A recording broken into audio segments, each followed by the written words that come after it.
Did the cold weather cause me to stop sewing? Absolutely not. Let's see what I got done this week. G'day, my name is Sean. This is my weekly update where I share my quilting adventures. Come see what I've been working on, what I completed, and all the other fun and exciting news. Let's go ahead and get started with our works in progress.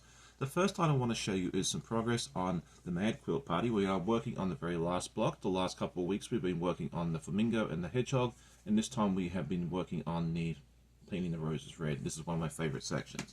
It's not quite done, but we're getting very close to it. So this is actually the paintbrush here, and then some of the paint dripping. I'll pull it back just a little bit so you can get the whole effect. Just turn it really good. And I really like this fabric too. It looks really cool as a paint effect. And then the rose has been painted red. This is the one that hasn't quite been done compared to these two, which are both the same. And so we'll connect these all together very shortly to this, and then we'll put that all together, and then after that we actually get to assemble the entire quilt itself. So that's going to be a lot of fun to see come together very soon. So come back next week, and with some luck we'll see a completed quilt top or very close to it.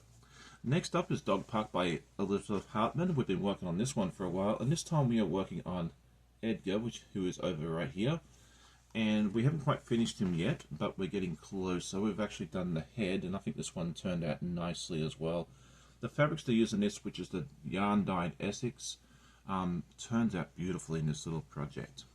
And the other thing I got some progress done on this week was Toasty the Dragon, which is a pattern by Legit Kits. We are working on somewhere around here right now. And so we have made some more progress on this block. We're not quite done with it yet, but we made a lot of progress. So I did this little section here, which is part F, and it's got a mixture of purples, silvers, and golds. At the end of it, it's all going to look pretty good, right? I'm not sure. Sometimes you make these pieces, you just don't understand how it's going to go. And then I sewed all these sections together last week as well, which is what you saw me put together last week. So this is what this section looks like, and then this one goes here or here. I can't remember. I think it might go there. Anyway, come back next week, you'll see where it goes. So that is it for my works in progress. I do have some other fun and exciting news to share with you, but before we do any of that, let's go ahead and see our week in review. If you're new to the channel, welcome. Please let us know that you're here. We'd love to say hi to you. But this is a series of clips I take during the week, some of me sewing, and then also of any adventures we get up to, which we didn't do this week because it was just way too cold outside. I hope you enjoy.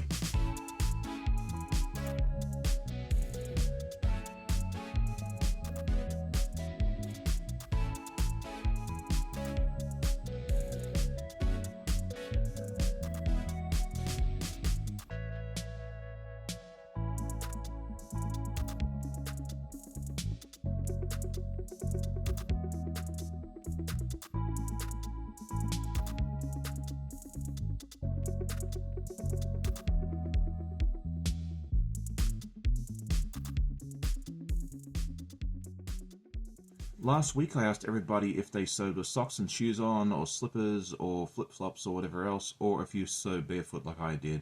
And it was wonderful reading all those responses. It seems to be an even mix. A lot of you do sew barefoot, but a lot of you also sew with shoes or socks on, especially during the winter when it's cold, or to prevent yourself from getting stuck with pins and that sort of thing there, which is not something I thought of. So thank you all for replying to that question. And this time around I wanted to ask, what is your go-to ruler for cutting and everything else? I have been using some of the Fiskars rulers. I've also been using this one here, which has been one of my favorites, but it's almost time to replace it because some of the lines down this side have just faded with age. It's because I've been using it so much, so that's a good thing.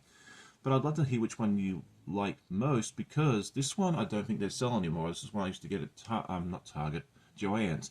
And even with an online search, I can't find one. So if you can tell me what your favorite one is, I can go check it out at some of the quilt shows that I'm going to very soon, and hopefully replace this in the very near future. Now it is time to talk about my goals, and I just like to make some more progress throughout the week. I didn't get as much done as I wanted to, so I'm hoping this week we get a little bit more progress done on everything else. But the two main things I want to work on is finishing up this block here for the dog park, and also finishing up this and hopefully assembling the quilt top. Let me know what your goals are for this week. Next up is our news and events, and we had a couple of events go on this week. Earlier in the week over at the Sew Off Kilter podcast, I was featured as their latest guest on their podcast. It was fun hanging out with Ian and Becca for about an hour. We had a wonderful conversation. We talked about State Fair quilts, where I came from, everything else. So if you haven't checked it out, go check it out. It's a lot of fun, and tell them I said hi. Yesterday morning I had my friend Donnell from Donnell Stitcheries join me on a live. It was really fun hanging out with her again because it's been way too long, and it was really good to be able to hang out with her and have a good chat to her. I was scheduled to go live with her on her channel yesterday, but I had to postpone that, so hopefully we'll be able to do that sometime this weekend. Stay tuned for details on that. This coming week I will have a live with my friend Amber at the Cheeky Quilters. She'll be over on my channel at 8 AM on Saturday mornings. I hope to meet you there. So unfortunately I don't have any finished blocks or quilt tops to show you this week, but I thought in its place I'd give you a little sneak peek of what might be coming up next. As we're getting closer to finishing some of these projects, I'm already looking ahead to see which projects I'd like to do next. The first one I want to work on soon is the Bear Wielded by East Quilting Co. This is going to be a small lap quilt which I want to make for one of my co-workers who retired recently, so I plan to do it with the black bear because that's the one that she does a lot of wildlife photography. She loves to go on the Maine, and I believe that's the type of bear I have up there in Maine. This is another project that that's new, but one I haven't looked at for quite a while and need to get back to, which is the Anne of Green Gables by East Quilting Co. We have made Anne, but that's as far as I got. So soon I hope to get back into that project. And then finally, at some point throughout the year, I'd like to get this snowflake. This is a pattern that was sent to me by my friend Chloe, and I hope to get that done soon. I'll plan on doing this one scrappy in probably one color. I've seen it done in red really nicely, but maybe in a like a light to mid blue. I'm not quite sure. Let me know in the comments which one you think would be nice. So that's kind of just a sneak peek of what will coming up in the channel sometime in the near future. Well, that's it for today's episode. I hope you enjoyed it. If you did, please hit that like button. Tell a friend. I always love hearing your comments. I hope you all have a great day. Happy sewing, and we'll see you all next time. Bye.